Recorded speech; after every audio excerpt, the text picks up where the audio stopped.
side of the ball. You were over there last week. I was. I like to jump around. Yes, ma'am. Offensive side of the ball, obviously, but you're a leader on this team. Your voice means a lot to the locker room. To know that a player decided, for whatever reason, to choose himself, I'll put it that way. What do you think of that? I didn't really hear anything about it until I got in the locker room, so it's all brand new information to me. Look, if you're on the roster, and you suit up, you're expected to play. I think anyone in this building that got asked to go in, I would say 100% of everybody would die to get on that football field. And so, people are going through random things off the field. I can't speak on that. Whatever, his decision was, it wasn't for this organization. It wasn't for this team. And that's on him. So, not very happy about it. I would have something to say. I wish I would have heard about it on the field, but I didn't. Now, is that the reason we lost? Absolutely not. But you don't really it's hard to win football games when someone doesn't want to play football, especially when you're suited up. It kind of puts you down, especially when you lose 2 linebackers and could address another one. But Ask Kyle. At this point in the season, with the season going the way it's gone, you need as much camaraderie as you can get on a team to rally at this point in the season with so much on the line. Does that create dissension or disbelief or just disconnection on the sideline? Not disbelief or disconnection like as a team.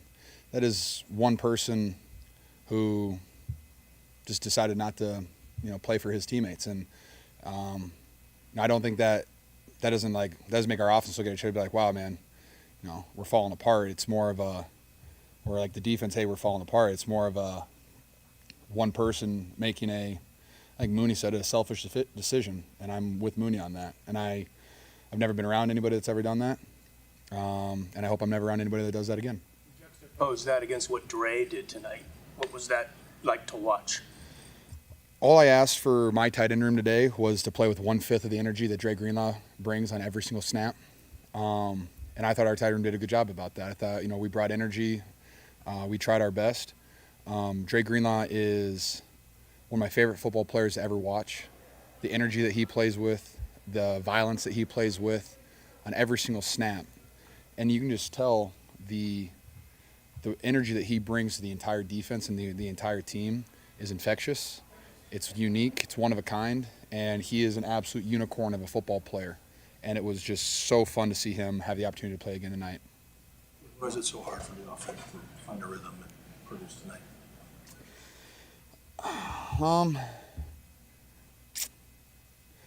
Yeah. I don't know any of the statistics. I know that we were averaging like 3 yards a play at halftime. I don't know what it was after that. They came out in some funky looks once in a while, but I thought as like skill positions, whether it was tight end, quarterback, running back, fullback, wide receiver, I just thought we could have stepped up our game and played better, and we didn't. Our defense gave us an unlimited amount of opportunities to go out there and make it score points, put us in decent field position. And we ultimately ended up losing the field position battle, put our defense in bad positions, and they did a good job of wearing us down. Especially when you lose multiple players on defense, it's hard to continually play at the level that they were playing at the entire game. So nothing. I have to watch the tape. I got to see it. So, but I ultimately we had opportunities to make plays and we didn't. Obviously expresses frustration early during the week. He has that ball over the middle. Could have been, everybody saw it, could have been a touchdown. Do you sense that maybe he's putting pressure on himself? What do you think's happening there?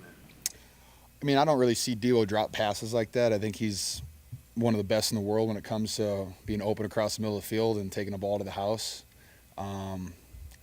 Debo's he's just so excited to make a play because, you guys saw his tweet or whatever it was, of frustration, whatever that is.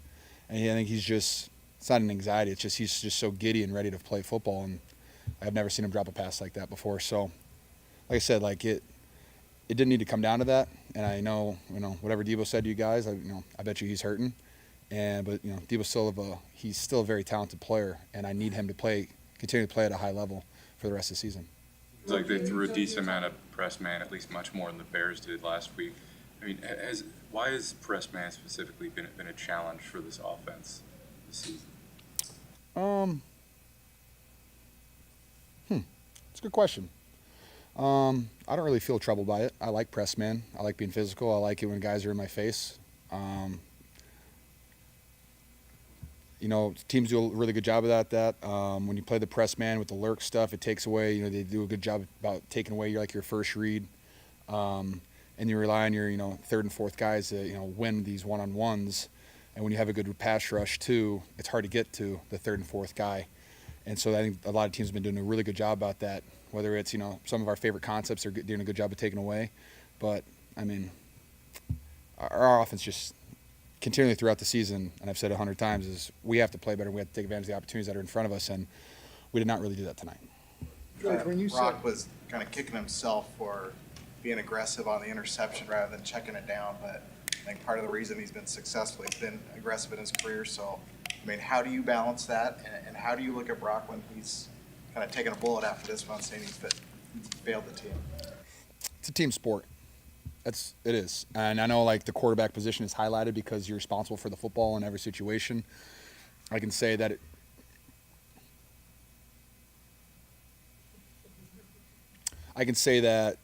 shouldn't have come down to that. We could have made plays in other positions. We could have ran the ball better. We could have done a lot of things better to not be in that position. But, Brock he's a selfless person. He does not have an ego. He is a fantastic leader. He's a fantastic playmaker. We win games because of him. I don't want him to wear that, on his shoulders. But, I mean, when you're the quarterback of the San Francisco 49ers, there's always a spotlight on you. There's always a highlight on you. I mean, I've said that any quarterback that has ever played for the Niners, just an automatic spotlight on you. And I love him for, doing that and taking the blame, but it's not on him. It's not. But I do love and respect him for doing that. You're one of the leaders. You've been cut off a lot, Eric. Yeah, it's all right. Okay, it's your turn now. You said you would have liked to know in the moment about what Vondre did. Sure. Rather than find out after the game. Why is that? Because I'm a leader on the team, and if that is something that is being a distraction on the sideline, I would love to voice my own opinion in the moment. And now we're past that moment, so it doesn't matter what I wish I could have said or wish I could have done.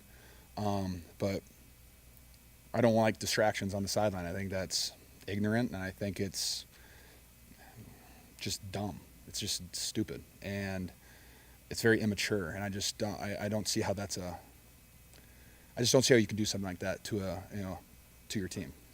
George, you are one of the leaders on the team, and this isn't familiar territory. You guys haven't gotten used to losing. What do you want to see from this team as far as effort, energy, whatever, down the stretch, if indeed you guys are not going to the playoffs? You know what? I'm just going to quote my safety, Huff. He broke the team down after the game, and he said that his mindset and his attitude will be 100% effort on every single day, every practice, every single rep, and he will fight until the wheels fall off because he has been fighting his ass off to get back on the football field this year, and he has only gotten so many reps, and he's played really, really good football for us. And he said that he's just going to bring it, and he expects everybody around him to also bring in fiery energy, to bring the passion, no matter what circumstances are, no matter what percentage, no matter what odds have to happen for us to continue playing later this year. But we just have to focus on this one game, take these 3 days, get away, and show up on Monday with great intent and great effort. George, You're here first, and I'll come to you. Oh, you're way over there. George, you aforementioned what Dre Greenlaw means to the team and what you told the tight end room. What does Dre Greenlaw mean to you, and how does he inspire you? My wife is calling me, sorry. His desire to play football in the most violent way possible, there are not very many people that do that. I mean, I don't think there's another person on the roster in the NFL that plays the game that he does. He is an old soul. He's a guy who could play in the 90s, the 2000s, and I absolutely love everything about that he does in every snap, the energy that he brings.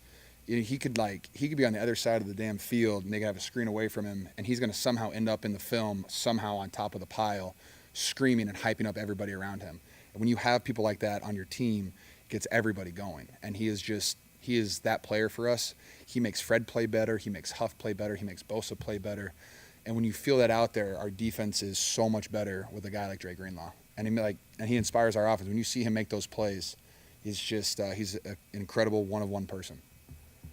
Jennifer. George, you were talking to Debo at the end of the game in the locker room. What kind of words of encouragement were you offering him? My words of encouragement to Debo.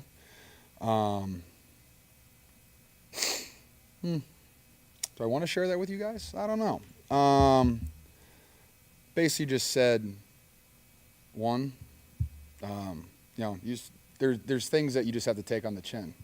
Like, talk to the media, take ownership of whatever you had said before, how you played tonight, take ownership of it, leave it in the past and move on, because there's better days ahead for Debo. There's plays to be made for Debo, and he has more opportunities ahead of him to make plays for this team, and I believe in Debo. And I've had games where I've had drops. I've had games where I did not play my best game, and people picked me up and allowed me to play at a high level again. And I love Debo, and he while it was not his night tonight, when he did get the ball in his hands, I thought he fought his ass off to try to make plays for us. And I know he'll be eating himself over that one drop, and but he has plenty of plays ahead. Thank you, guys.